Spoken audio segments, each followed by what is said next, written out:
Mayo din po, muling magbubukas ang entablado, ay puro tayo entablado, ng Masked Singer Pilipinas sa TV5.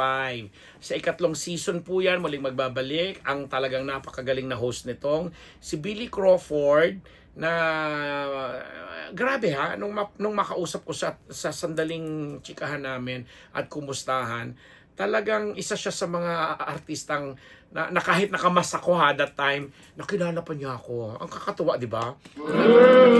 Yes. Sa season na to, maraming pagbabago dahil unang-una, kahit na-tape na siya, may live audience na dito. At bago rin yung mga huradong uupo na pinangungunahan ni Pops Fernandez, Jana Gibbs, ni Arthur Neri at saka ni Nadine Lustre.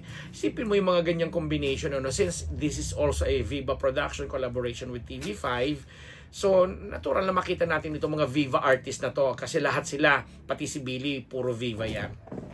So anyway, natawa lang ako nung time na nag-press ko. Uy, nanalo ako, congratulations ha. Dahil pinili ako ni Arthur Neri na isa sa mga nakapagsuot ng mask na bonggang-bongga doon dahil bumagay sa kulay ng buhok, basta doon sa kasuotan ko that time yung maskara ko. Kaya nanalo ako ng 3 nights stay and 3 night 2 days sa isang resort sa Zambales. O, di ba? Ang taray lang. So anyway, thank you Arthur na napakakwela palang kausap kasi akala natin magaling lang siyang singer, magaling kumanta, maganda ang boses, pero napakahusay din yung makipaghalubilo, makipagtsikahan. And dito nga din po sa Masked Singer Pilipinas, nakikipagbardagulan siya dito kay Jano Gibbs, na si Jano talagang proud na sinabi niya na for the longest time, kahit naging tatak niya at imahe niya sa showbiz yung lagi siyang nalilate, dito hindi. Kasi talaga may group chat pa nga daw sila na dinidedma nga lang daw siya dahil gustong-gusto niya na uniform sila ng costume, anong suot for today, blah blah blah blah, and so on and so forth. Pero sabi ni Jano, yung experience din niya ang isa sa inaasahan niya na makakatulong sa kanya kung paano nilang huhulaan. Kasi yung Masked Singer po, kung napapanood niyo po yung itong reality show na singing contest na ito, ay may naka-costume o nakamaskara yung mga singers diyan at hinuhulaan nito mga judges kung sino yung singer na yon. Si Pops Fernandez, sabi niya mukhang mapapahiya nga doon yung pagiging concert queen niya kasi sa dami nga naman na naging experience siya bilang hurado. Actually, tinawag ko nga si Pops ko, Pepay! Sabi ko, ano to, parang ikaw nang nagiging pambansang hurado, pambansang judge ng Pilipinas kasi ng mga singing contest. Kasi mula pa nung nirepresent niyang Philippines sa World's Best Band tawag doon, na yung maraming na si Drew Barrymore ang host, nag-host, nag-judge din siya doon. Tapos napapanood namin siya pag may mga Itbulaga singing contest, nag-judge siya. At may mga ibang shows na mga singing na nag-judge. Hanggang nitong nakaraang All-Star Grand Rest Box sa tawag ng tanghalan, talaga namang araw-araw umuupo siya bilang hurado. And this time sa Masked Singer Pilipinas, uupo na din siya. Pero sabi naman niya, although hindi ito kasing seryoso na talaga nung bardagulan ng kantahan everyday. Seryoso siya in a sense na in fact sabi niya mas mahirap nga kasi naka-costume ka, ang init-init ng mga costume. Tapos biglang kumakanta ka at inilalabas mo din yung husay mo. Kasi talaga mga singers talaga yung mga huhulaan nila. Iba yung fun na binibigay, iba yung klase ng entertainment. Kaya looking forward daw siya na talagang sana mapanood dito ng marami. Plus of course si Billy, nasabi nga niya nagpapasalamat siya sa TV5 kasi kung meron nga namang Dingdong Dantes na nag-host ng mga game show ang Channel 7 or si Luis Manzano sa Channel 2, meron namang Billy Crawford na talaga namang siya ang talagang prominenteng game show host sa mga programa nila doon. O, diba? And nakakatawa kasi nung nabanggit ko kay Billy kasi nga yung kanyang asawa na si Colleen ay pregnant sa kanilang ikalawang anak. Ang panganay nila na lalaki ay halos magpo 4 years old na yata at ngayon lang masusundan.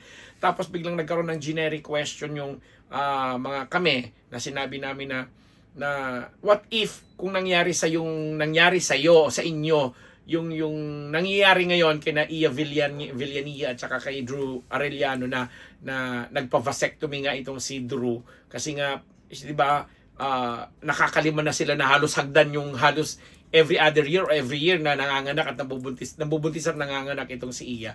Sagot ni Billy, sabi niya, in the first place na proud siya sa sa pagiging lalaki na magdesisyon nito ni Drew, kasi nga naman hindi nga naman lahat ng Pilipinong lalaki ay mangangahas or i-consider na mag-undergo ng ganong procedure para lang alam mo yon, matulungan na rin yung kanyang asawa na kahit naglalaving-laving sila hindi mabubuntis kahit papaano mayroong measure na ganon. And since hindi naman nga nangyayari sa kanya kasi nga maganda na may spacing naman yung pero sabi niya if ever naman daw siya nasa ganun siyang sigurong sitwasyon, baka gagawin din niya yung ginawa ni Drew. Nakakatuwa yung mga ganung sagutan kasi nakikita namin, especially si Billy na nung sobrang baby pa yan o maliit pa yan na anak-anakan niya ni Ate V sa mga pelikula niya, talaga namang, tapos ngayon pag nakikita ko, ate, kaya, si Billy, ibang klase. So, congratulations sa inyo. Of course, kay Arthur Neri na first time na sasabak, na naging contestant siya before, sa Masked Singer Pilipinas. Ngayon, mararanasan naman niya maging hurado. At sabi nga ni Billy doon sa aming chikahan is, sila ni Nadine Lustre na napakatahimik, mahiyain, pero nung time na nagbabardagulan sila at nagkukwentuhan tungkol sa mga pinanonood nila, naririnig nila mga contenders, talaga daw pag binigyan mo ng mikropono, para kulang na lang na taubin sila lahat dahil hindi ka na makakapagsalita sa sobrang daldal ng dalawang ito. Ganon daw ka-exciting ang mga chikahan nila, yung mga paraan ng paghula nila sa mga singers dito sa third season na ito ng Masked Singer Pilipinas, na mapapanood po yan this May. I'm sure baka paglabas nitong episode na to ay lumalabas na siya sa every weekend dito, alam ko Saturday, Sunday yata ito, na mapapanood po sa TV5. Lumalabas at sana masuportahan din natin kasi mga ganitong klaseng panoorin naman nakaka-excite. Although na-tape na po nila yan, meron yatang 16 or more or less 16 na mga contenders, na mga local celebrities na dinidescribe nga nila. Binigyan tayo ng konting clue during the press ko na merong nagbabalik showbiz, merong middle age na, merong very young, merong produkto at sumikat sa social media, mga ganun-ganon. Kaya sabi nila, very challenging ang paghuhulang ginagawa nila. Kasi yung composition nga ng apat na hurado, Pops, Jano, Arthur, and Nadine, talaga namang, alam mo, varied din. Kumbaga kasi may bagets, may babae, may medyo mga old songs ang alam, may mga ganon. So ang sarap po nito, isa ito sa mga this time nga sa third season, maraming changes as we have said, merong live audience at merong ibang mga participation na magagawa. Unlike in the first two seasons na kasi nagsimula ito dito sa Philippines na franchise ng Viva, mga pandemic yun ng mga panahon na yon, kaya hindi masyadong exciting kasi nakikita ko pa nun kung titingnan nyo before, may mga mask pa may mga cover pa din sa kanilang mga bibig at mga mukha itong mga host at lalo na si Billy, di ba? So, good luck! Congratulations, Pops Fernandez, Jana Gibbs, Arthur Neri, and Nadine Lustre, and of course, our dear Billy Crawford na ang sarap-sarap pa rin kausap hanggang sa mga parento. Congratulations pa rin, and hello sa wife mong kay Colleen, and sa lahat po ng mga gaya po namin na mahilig din sa mga ganitong klaseng palabas. Suportahan po natin ang Masked Singer Pilipinas only sa TV5. Ako po ang inyong lingkod, nagpapasalamat Ambet Nabus sa aming mga sponsors at lahat po ng mga subscribers po natin at nakakapanood namin abroad. Sana nakakarating din po sa inyo ang Masked Singer Pilipinas. Bye-bye!